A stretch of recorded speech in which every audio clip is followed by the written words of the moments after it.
Hi, I'm Paul Curtis here at NTAC in Grand Rapids, and with me we've got Brian Ross, who is our CEO and president of KnowledgeWorks, and we thought it'd be good to sit down with him and kind of get some background on what's happening at KnowledgeWorks and the really unique relationship that NTN has with KnowledgeWorks. So maybe we could start just talking about the overall goals of KnowledgeWorks. What's the primary mission and purpose of the organization?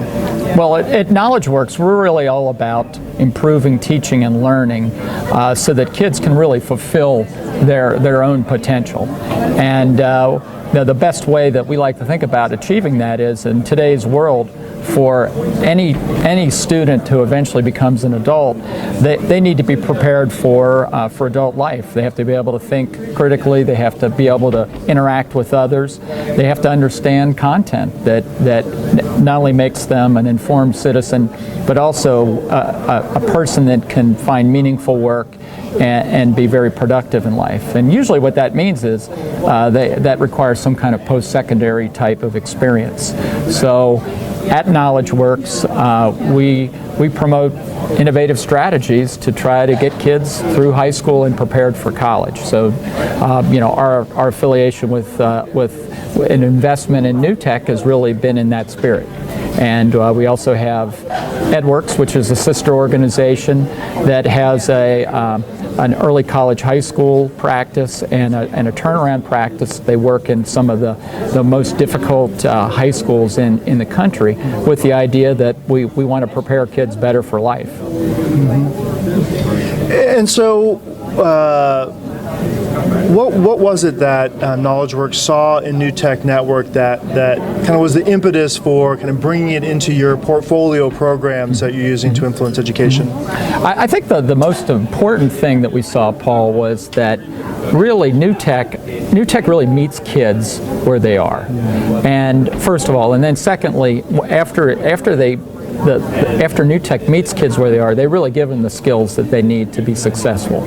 So we at KnowledgeWorks years ago invested in a project looking at the future forces in education, and that investment, which was originally called the Map of Future Forces in Education and has been since updated as the 2020 forecast, really outlined some of the key trends in education in terms of personalization, use of technology, skills that go beyond just content mastery. And when we came across NTAC exhibited all the things that we saw that was really important in terms of where education was going. So it was just a natural fit for us.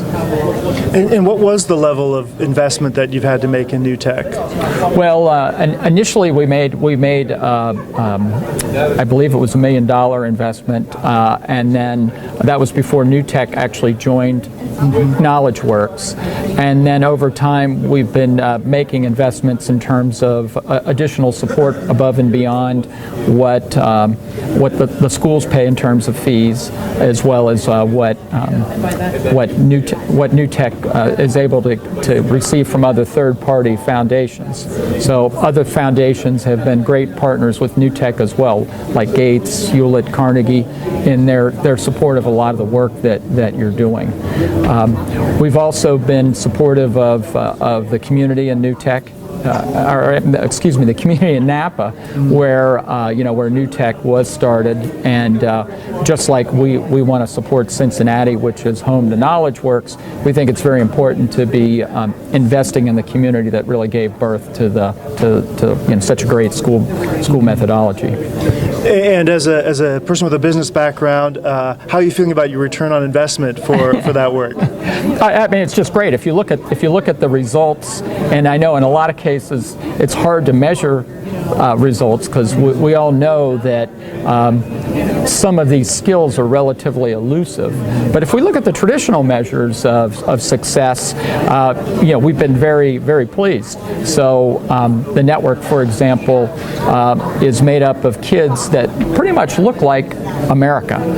We've got about a third of the schools are suburban, about a third are urban, about a third are suburban, and roughly I think it's maybe 40% of the kids across the network are free or reduced lunch. So it's really a cross section of America. But if you look at the graduation rate, for example, of kids in the network, this most recent year was 86%, which is above the national average by approximately 10 points. If we look at the college persistence rates of some of our recent graduates that have gone on to college, those rates are in the 90% range. So if we look at what's really important for kids to attain, we see all those measures. You can't get a job if you don't, or you can't get a good job if you don't graduate from high school, and you probably don't get the job you want unless you get some kind of post-secondary credential, and we see that all happening. So as you look at our organization and understand the landscape of all the pressures between, from state testing to Common Core and all the things that are pushing New Tech to evolve, what do you see are the big things that New Tech needs to pay attention to maintain its viability as an organization that really pushes change? Well, I think there are a couple of things. One is continuing to make sure that the New Tech methodology is relevant and, again, meeting kids' needs. So I think a lot of the work around project redesign, the assessment of student work as opposed to the assessment of fidelity to the school model, I think is very important to the continuing involvement and continuous improvement of the methodology. Clearly, some of the strategies to get New Tech to be more important to the districts in which we're working is important. That I think it's really important for the community and the district to really embrace the methodology and think it has value beyond potentially just a handful of kids in their district. And I think that we'll really have achieved success when a number of districts across the country say, hey, this is a core educational strategy for our kids, and if it wasn't here, we'd be worse without it. Right.